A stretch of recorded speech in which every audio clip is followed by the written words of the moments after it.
اور ایک خوشی کا راستہ ہے اور ایک آپ کی تباہی کا راستہ ہے. ایک وہ راستہ ہے جو آسان راستہ نہیں ہے، مشکل راستہ ہے. سب سے زیادہ نعمتیں تو اللہ نے اپنے پیغمبروں کو بخشی، لیکن اللہ کے پیغمبروں کی کسی کی بھی آسان زندگی نہیں تھی، سب کی مشکل زندگیاں تھیں. تو یہ جو ہم کئی دفعہ سمجھتے ہیں نا، قرآن میں ایک اور آیت ہے کہ جس چیز کو تم اپنے لیے اچھا سمجھتے ہو وہ برا ہے، اور جس کو برا سمجھتے ہو وہ اچھا ہے. مطلب یہ ہے کہ ہم آسان زندگی کو کئی دفعہ اچھا سمجھتے ہیں، وہ انسان کے پوٹینشل کو تباہ کر دیتا ہے. ہم شارٹ کٹس لے لیتے ہیں زندگی میں. کوئی آج تک بڑا کام کسی انسان نے نہیں کیا شارٹ کٹ لے کے، کبھی بھی نہیں ہوا. اگر اللہ کے حبیب جو انسان کو اللہ نے سب سے زیادہ پیار کیا، اگر ان کو 13 سال سب اتنے مشکل وقت سے اللہ نے گزارا تو برا تو نہیں ہوگا ہمارے لیے. اللہ نے ثابت کیا کہ جب وہ دنیا کی تاریخ کے سب سے گریٹسٹ لیڈر بنے تو 13 سال ان کو سب سے مشکل وقت سے گزارا. 10 سال کے بعد صرف 40 لوگ مسلمان تھے، اور وہ دنیا کی تاریخ میں ایسا انقلاب نہیں آیا جو انہوں نے 23 سال کے بعد، ان کی نبوت کے 23 سال کے بعد جو وہ انقلاب آیا ہے. کبھی اس لیے میں نے القادر یونیورسٹی بنا رہا ہوں کہ ہمیں پتہ اسٹڈی کریں ہمارا انٹلیکٹ کہ وہ کیا چیز تھی، وہ کیا کوالٹیز تھی کہ انہوں نے وہ عرب جو تقسیم ہوئے تھے جن کی حیثیت کوئی نہیں تھی، 2 سپر پاورز تھیں دونوں طرف، وہ کیا چیز تھی کہ 13 15 16 سالوں کے اندر وہی جن کی حیثیت نہیں تھی وہ 2 سپر پاورز ان کے سامنے گھٹنے ٹیک گئی اور دنیا کا سب سے عظیم سویلائزیشن کیا. صرف یہ نہیں کہ وہ دنیا میں ساری جگہ چلے گئے اور ان کی فوجیں کامیاب ہو گئیں، وہ تو منگولین کی جو چنگیز خان کی فوجیں تھیں وہ بھی سب سے تیزی سے کامیاب ہو گئیں. لیکن 100 سال کے بعد پتہ ہی نہیں کہ منگولین کدھر گئے، منگولین سویلائزیشن کا ہی نہیں پتہ. انہوں نے تو وہ سویلائزیشن قائم کیا جو سب سے عظیم سویلائزیشن تھا، اور جس کی وجہ سے اگر یورپ آج اور ویسٹ آگے بڑھا ہے تو وہ سویلائزیشن نے جو نالج کو ڈیولپ کیا اور پھر آگے ان کے سائنٹسٹ مسلمانوں نے آگے چھوڑا. تو کہنے کا مقصد یہ ہے کہ ایک یونیورسٹی ہے جو کہ انشاءاللہ نالج سٹی بنے گی، یہ تو گورنمنٹ میں نہیں نا، یہ تو میں نے گورنمنٹ کے باہر بنائی ہے. اور دوسری جو یونیورسٹی ہے وہ انشاءاللہ جو علامہ اقبال نے جو ایک کتاب لکھی تھی کہ the reconstruction of religious thought in Islam, کہ اسلام کے تھاٹ کو ڈیولپ کریں. ہمارے انٹلیکچوئلز آئیں، وہ بتائیں کہ یہ ملک بنا کیوں تھا. اگر یہی ملک بننا تھا کہ جی ٹاٹا برلا کی جگہ یہاں شریف اور زرداریوں نے امیر ہونا تھا تو اس کا مقصد کوئی نہیں تھا. علامہ اقبال کا بڑا واضح تھا کہ یہ ملک ایک دنیا کے لیے مثال بنے گا کہ اصل میں اسلام کیا ہے، اور وہ انشاءاللہ ہم یہاں ڈیولپ کریں گے. یونیورسٹیز کے اندر بھی میں نے کہا کہ ایک ضرور ہمیں ایک سے شروع کریں گے، ابھی ہم سرگودا یونیورسٹی سے شروع کر رہے ہیں، پی ایچ ڈی کلاسز ہوں، اور پھر باقی یونیورسٹیز کے اندر ضرور ایک کلاس ہو جو ڈیولپ کرے کہ ہمیں انسان بنائے.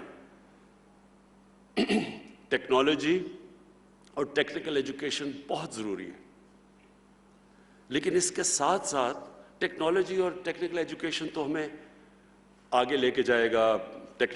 جو ٹیکنالوجی کی اب ریولوشن آ رہی ہے دنیا میں، اس سپیڈ پہ کبھی ٹیکنالوجی آگے بڑھی نہیں جو اس سپیڈ پہ آج بڑھ رہی ہے، تو وہ تو ہمیں اس پہ شرکت کرنی ہے پوری طرح. ہم آگے پیچھے رہ گئے ہیں. ٹیکنیکل ایجوکیشن کی بہت ضرورت ہے کیونکہ ہمارے اتنے زیادہ بے روزگار نوجوان ہیں، ان کو جب تک ٹیکنیکل ایجوکیشن نہیں ملے گا روزگار نہیں ملے گا. یعنی اور جتنا ہم اپنے انسانوں کے اوپر ویلیو ایڈ کرتے جائیں، جتنا ان کے اوپر خرچ کرتے جائیں گے وہ معاشرے میں ویلیو ایڈ کریں گے. اور دنیا میں تو وہ اکانومی اوپر جاتی ہے جو نالج اکانومی ہے.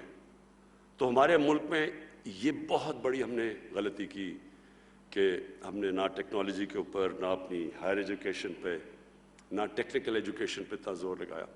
تو یہ دونوں ساتھ ساتھ جاتے ہیں. ایک آپ کو اکوپ کرتا ہے دنیا میں آگے بڑھنے کے لیے کیونکہ سارے سائنسدان جب مسلمانوں پر گئے تو سائنسدان بھی سارے ٹاپ مسلمان تھے. دوسرا اس سے بھی امپورٹنٹ چیز ہے کہ ہمیں بتاتا ہے کہ ہمارا دنیا میں مقصد کیا ہے؟ ہم عقل مند جانور نہیں ہیں، ہم انسان ہیں، اشرف المخلوقات ہیں۔ تو یونیورسٹی ایجوکیشن کا بہت بڑا امپیکٹ پڑتا ہے سوسائٹی پہ، کیونکہ یونیورسٹی ایجوکیشن لوگوں کو ایک اور لیول پہ لے کے جاتی ہے۔ امریکہ کی جو اسینٹ ہوئی، جب آج سے 120 سال پہلے اوپر جانا شروع ہوا امریکہ، تو وہ اس کی ایک بہت بڑی وجہ تھی کہ دنیا میں سب سے زیادہ گریجویٹس امریکہ میں نکل رہے تھے۔ جب آپ کے گریجویٹس، جب آپ کی ہائر ایجوکیشن کے اندر آپ لوگوں کے اوپر انویسٹ کرتے ہیں اپنے پاپولیشن پہ، تو وہ خود ہی ملک اٹھا دیتا ہے، ضرورت نہیں پڑتی آپ کو کچھ کرنے کی۔ ایک پڑھا لکھا پاپولیشن خود قوم کو اٹھاتا ہے۔ تو میں آپ کو خراج تحسین پیش کرتا ہوں کہ یہاں سے آپ کے اتنے زبردست رزلٹس ہیں ملکان یونیورسٹی کے، اور انشاءاللہ میں نے محمود خان کو کہا ہوا ہے کہ جیسے جیسے ہمارے حالات بہتر ہوتے جائیں گے، ہم بڑے مشکل حالات سے نکلے ہیں، پہلے تو سال سٹیبل ہی کرتے رہے کیونکہ بالکل ملک مقروض تھا، اور میں آپ کو ذرا بتاؤں کہ مقروض کیسے تھا، یعنی آپ کو سٹیٹسٹکلی پتہ چلے کہ ملک کے حالات کیا تھے۔ جب ہم آئے تو ملک کے پاس پیسے نہیں تھے، اپنے جو باہر کی قرضوں کی قسطیں دینی تھی اور اپنی ری پیمنٹس کرنی تھی، ہمارے پاس پیسے نہیں تھے، ڈیفالٹ کر رہے تھے۔ ہمارے دوست ملکوں نے مدد کی، بچا لیا ہمیں ڈیفالٹ سے۔ اگر ڈیفالٹ ہو جاتا تو لوگ آج اگر مہنگائی کو کہہ رہے ہیں کہ زیادہ مہنگائی ہے، آپ کو اندازہ نہیں کہ وہ کس طرح کی مہنگائی آنی تھی، کیونکہ ڈیفالٹ ہوتا تو روپے نے گر جانا تھا۔ جب روپے نے گرنا تھا تو سب مہنگی ہو جاتی ہے۔ تو ابھی بھی جو مہنگائی ہے وہ اس لیے کہ 2018 کے شروع میں اور اب تک روپیہ 107 روپے ڈالر سے اب 155 یا 160 پہ پہنچا ہے۔ تو جب روپیہ گرتا ہے ساری چیزیں مہنگی ہو جاتی ہیں، امپورٹ سب کچھ، تیل، بجلی، ٹرانسپورٹ، باہر سے دالیں، گھی، جو چیز امپورٹ ہوتی ہے وہ مہنگی ہو جاتی ہے۔ تو ایفیکٹ روپے کی کمزوری سے پڑتا ہے۔ تو روپیہ اگر، کیونکہ ہمارے پاس تو فورن ایکسچینج ریزروز ہی نہیں تھے، تو اگر وہ روپیہ گرنا شروع ہوتا، ہمارے پاس تو کوئی چیز اس کو روکنے کے لیے نہیں تھی، اس لیے ہمارے دوست ملکوں نے ہماری مدد کی، ہم بچ گئے۔ تو آج ذرا 2.5 سال میں آپ کو یہ بتاؤں کہ پچھلے نون لیگ کے 2.5 سال میں انہوں نے کتنا قرضوں پہ سود واپس کیا تھا؟ 3000 ارب۔ ہم نے اپنے 2.5 سال میں قرضوں پہ کتنا سود اب تک واپس کر چکے ہیں؟ 3.2 ٹریلین، 6.2 ٹریلین، یعنی دگنے سے زیادہ۔ 6.2 ٹریلین ہم نے واپس کیا ہے، انہوں نے اسی ٹائم میں 3 ٹریلین واپس کیا۔ سود کے ساتھ جو ہم نے لون ریپیمنٹس کی ہیں، انہوں نے آرام سے انہوں نے اپنے 2.5 سال میں کتنی ریپیمنٹس کی تھیں لون پلس انٹرسٹ؟ 20 ٹریلین، 20,000 ارب۔ ہم نے ابھی تک کتنی کی ہیں؟ 35,000 ارب۔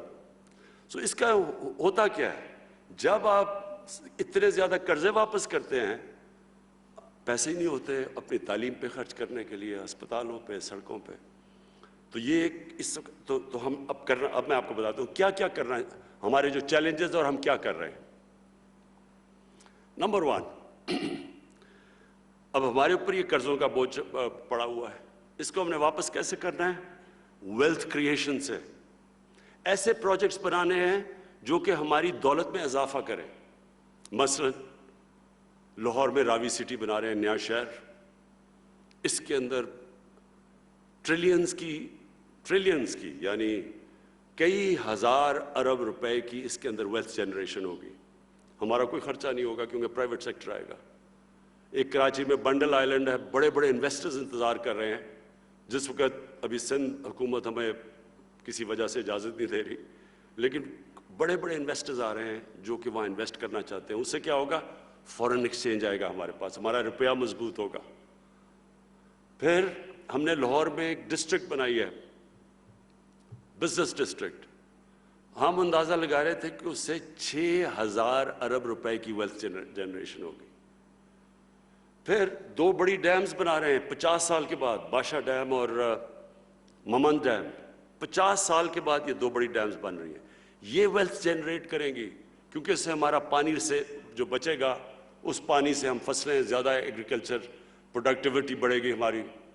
سارا جو ہمارا چشمہ رائٹ بینک کینال کا، یہاں چیف منسٹر صاحب مجھے کہتے رہتے ہیں، وہ اس سے کم از کم کوئی 3 لاکھ ایکڑ ڈی آئی خان کے اندر زمین کاشت ہو سکتی ہے. تو اس کے لیے تو بڑی ڈیمز، تو وہ ان سے ویلتھ جنریشن ہوگی. پھر ہم کنسٹرکشن انڈسٹری کے وہ اس وقت ہماری کنسٹرکشن انڈسٹری کو ہم وہ انسینٹیوز دے رہے ہیں، اور وہ اس لیول کی کنسٹرکشن ہو رہی ہے جو پاکستان کی تاریخ میں کبھی نہیں ہوئی، کیونکہ ہم نے ان کو انسینٹیوائز کیا، ان کے لیے آسانیاں کی، اپنے لو کاسٹ گھر بنا رہے ہیں، افورڈیبل ہاؤسنگ لوگوں کے لیے. یہ پہلی دفعہ پاکستان میں ہو رہا ہے. تو جیسے جو کنسٹرکشن ہے اس کے ساتھ 30 اور انڈسٹریز جڑی ہوئی ہیں. تو جب کنسٹرکشن چلتی ہے تو 30 اور انڈسٹری چلتی ہے، روزگار بھی ملتا ہے، ویلتھ کریشن بھی ہوتی ہے. اور پھر جو اگلی چیز ہے ٹورزم. ٹورزم ایک ایسی چیز ہے جو اکیلی ٹورزم پاکستان کو اتنا پیسہ لا سکتی ہے فارن ایکسچینج میں، جو ہمارا یہ جو سارے مسئلے ہیں فارن ریزروز کے، یہ سب ختم ہو سکتے ہیں.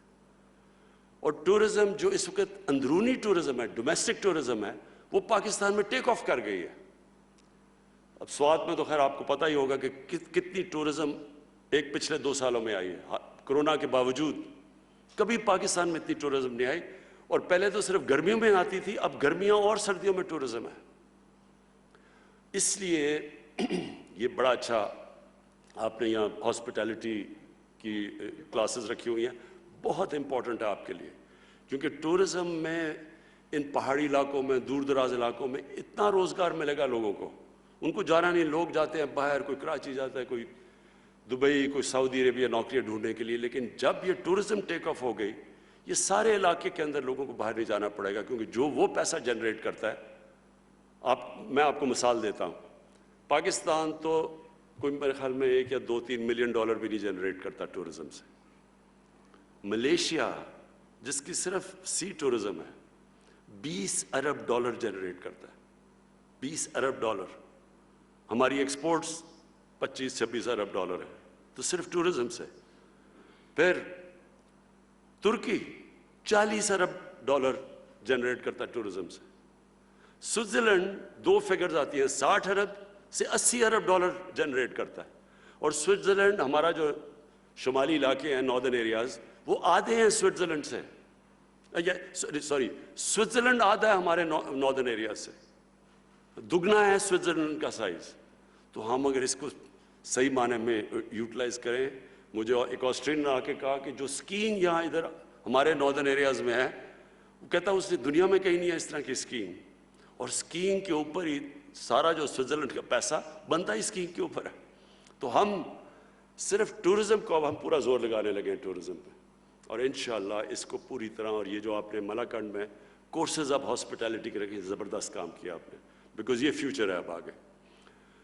پھر جو انڈسٹریلائزیشن، دیکھیں ملک کبھی انڈسٹریلائزیشن کے بغیر نہیں آگے جاتا.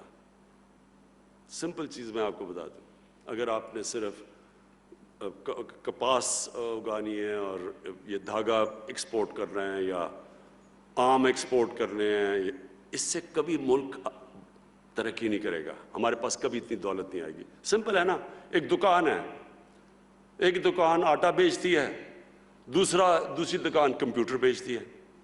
اب سوچیں اس کی کیا آمدنی ہے اور اس کی کیا آمدنی ہے. اسی طرح ملک جب وہ ویلیو ایڈ کرتا ہے، جب وہ نالج بیسڈ اکانومی بنا دیتا ہے، اس کی اتنی زیادہ ریٹرنز ہیں کہ وہ ملک اوپر اٹھ جاتا ہے.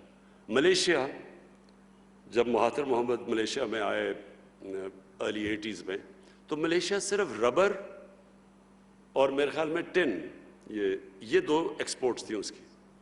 اس نے آ کے الیکٹرانکس کی پہلے کاٹیج انڈسٹری بنائی، اور وہ آہستہ آہستہ وہی کاٹیج انڈسٹری پوری ان کی الیکٹرانک کی انڈسٹری بن گئی. 80 ارب ڈالر صرف اس کی الیکٹرانک ایکسپورٹس تھی. تو آگے ہم نے جو جانا ہے، ہم نے ٹیکنالوجی اور ٹیکنیکل ایجوکیشن لے کے. اور اپنی انڈسٹری کو اب ہم نے پہلی دفعہ، یہ 1950s میں ہماری انڈسٹری بڑی تیزی سے اوپر جا رہی تھی، بدقسمتی سے 70s میں نیشنلائز کر دی اور سارا کچھ رک گیا.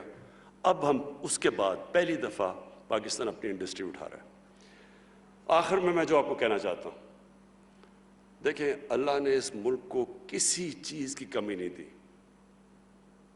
اس میں اللہ نے اتنی نعمتیں دی ہیں کہ میں حیران ہوں کہ لوگوں کو پتہ ہی نہیں کیا نعمتیں دی ہیں اللہ نے. کوئی بھی نعمت یہاں ہے ہی نہیں جو کہ ہمارے پاس نہیں ہے اللہ کی. صرف مسئلہ یہ ہے کہ ہم نے اپنے اب مائنڈ چینج کرنے ہیں. جب میں کہتا ہوں نا نیا پاکستان، نئی سوچ چاہیے ہمیں. وہی جو پرانی گھٹی پسی طریقے ہم نے اختیار کیے ہوئے، جو ایک اور چیز میں مس کر گیا، ایگریکلچر، اس میں ہماری ساری پرانی ٹیکنیکس ہیں. ابھی بڑی اچھی آپ نے بات کی زیتون کی. آپ سوچیں ہم پتہ نہیں کوئی $3 ارب کا تیل باہر سے، ایڈیبل آئل ہم باہر سے امپورٹ کرتے ہیں. یہ ملک دنیا میں سب سے زیادہ زیتون اگا سکتا ہے، کیونکہ میں نے ایکسپرٹ کو بنایا کینیڈا سے. اس نے کہا کہ جو سارا دریائے سندھ کا جو رائٹ سائڈ ہے، اس سے بہتر زیتون اگانے کی کوئی جگہ ہی نہیں ہے. اور اس کی کتنی یعنی ویلیو ایڈ زیتون کا، جو آپ اگر صرف ہم ایکسپورٹ اس کی شروع کر دیں، اور یہاں پہلے تو امپورٹ نہیں کرنی پڑے گی اور پھر ایکسپورٹ کر سکتے ہیں. اور یعنی ایسا درخت ہے جو کم بارش پہ مشکل جگہ پہ اگ جاتا ہے. تو اس کے اوپر انشاءاللہ پورا زیتون کے اوپر لے کے آ رہے ہیں. پھر ایک ایووکاڈو ہے، میں صرف آپ کو مثالیں دے رہا ہوں. جو سب سے مہنگی سبزی گنی جاتی ہے اس کو ایووکاڈو کہتے ہیں. اتنا بہتر اگتا ہے ہمارے ملک میں. میں نے اپنے اسلام آباد میں گھر میں لگائے ہیں، وہ سر زبردست قسم کے ایووکاڈوز ہو گئے. ہم نے کبھی سوچا ہی نہیں. تو میں صرف آپ کو یہ سمجھا، تھوڑی جب انسان مشکل میں ہوتا ہے تو پھر آؤٹ آف دا باکس سوچتا ہے. وہ کہتے ہیں necessity is the mother of invention. جب آپ کو ضرورت پڑتی ہے تو پھر انسان کے اندر بڑی صلاحیت دیا اللہ نے. ہم کچھ بھی کر سکتے ہیں.